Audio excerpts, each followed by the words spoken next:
नमस्कार दोस्तों, स्वागत है आपका अपने यूट्यूब चैनल गुंजन कुमार बौद्ध में। दोस्तों, आज हम लोग प्रमुख नदियों, उनके उद्गम एवं मुहाना के बारे में डिटेल में जानेंगे, जो कि निश्चित रूप से आने वाली सभी परीक्षाओं में जैसे TGT, PGT, net, JRF, assistant professor, RPSC first grade, RPSC second grade, railway, लेखपाल, यूपीपी, जीआईसी प्रवक्ता, एलटी ग्रेड आदि परीक्षाओं में निश्चित रूप से पूछे जाते हैं। तो आइए हम लोग शुरू करते हैं। इसमें देखिए, एक तरफ नदी का नाम दिखाया गया है, दूसरी तरफ उद्गम को बताया गया है और तीसरी तरफ मुहाना। देखिए, सबसे पहले नाम आता है सिंधु नदी का। सिंधु नदी का उद्गम स्थल मानसरोवर झील, जो कि तिब्बत में स्थित है, और सिंधु नदी अपना जल अरब सागर में गिराती है। इसके बाद देखिए, दूसरी महत्वपूर्ण नदी नर्मदा। नर्मदा नदी अमरकंटक की पहाड़ी से निकलती है और खंभात की खाड़ी में जाकर अपना जल प्रवाहित करती है।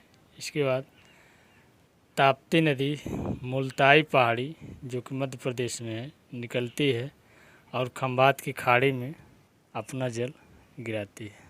इसके बाद यमुना नदी यमुनोत्री ग्लेशियर से निकलकर गंगा नदी में जाके मिल जाती है, जो कि गंगा नदी की महत्वपूर्ण एवं सबसे बड़ी सहायक नदी है। इसके बाद रामगंगा नैनीताल के निकट से निकलती है और गंगा नदी में जाके मिल जाती है। इसके बाद गंडक नदी नेपाल से इसका उद्गम होता है और गंगा नदी में जाकर मिल जाती है। इसके बाद कोसी नदी सप्तकोश की यानी नेपाल से निकलती है और गंगा नदी में जाके मिल जाती है। इसके बाद सोन नदी अमरकंटक की पहाड़ी से निकलती है और दक्षिण से गंगा नदी में जाकर मिल जाती है। इसके बाद ब्रह्मपुत्र नदी मानसरोवर झील से निकलकर बंगाल की खाड़ी में जाकर अपना जल प्रवाहित करती है एवं डेल्टा बनाती है। इसके बाद महानदी सेवा यानी एमपी से निकलती है और बंगाल की खाड़ी में अपना जल प्रवाहित करती है। इसके बाद गोदावरी नदी नासिक के निकट से निकलती है और बंगाल की खाड़ी में अपना जल गिराती है। इसके बाद कावेरी नदी केरकारा यानी ब्रह्मगिरी पहाड़ी से निकलकर बंगाल की खाड़ी में जाकर अपना जल गिराती है। इसके बाद गंगा नदी गंगोत्री ग्लेशियर से निकलकर बंगाल की खाड़ी में जाकर अपना जल गिराती है। इसके बाद चंबल नदी जानापाव पहाड़ी से निकलती है और यमुना नदी में जाके मिल जाती है। इसके बाद चिनाब नदी बारालाचा दर्रे से निकलती है और सिंधु नदी में जाकर मिल जाती है। इसके बाद झेलम नदी शेषनाग झील से निकलकर चिनाब नदी में जाकर समाहित हो जाती है। इसके बाद रावी नदी रोहतांग दर्रे से निकलकर चिनाब नदी में जाकर मिल जाती है, जिससे उसकी सहायक नदी हो जाती है। इसके बाद कृष्णा नदी महाबलेश्वर की पहाड़ी से निकलती है और बंगाल की खाड़ी में जाकर अपना जल प्रवाहित करती है।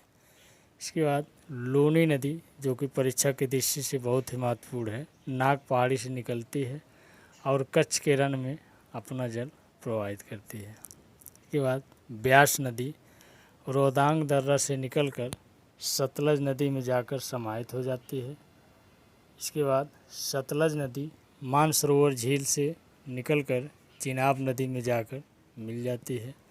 इसके बाद कुछ विश्व की प्रमुख नदियां हैं, जैसे नील नदी का उद्गम स्थान विक्टोरिया झील है, जो कि अपना जल भूमध्य सागर में प्रवाहित करती है।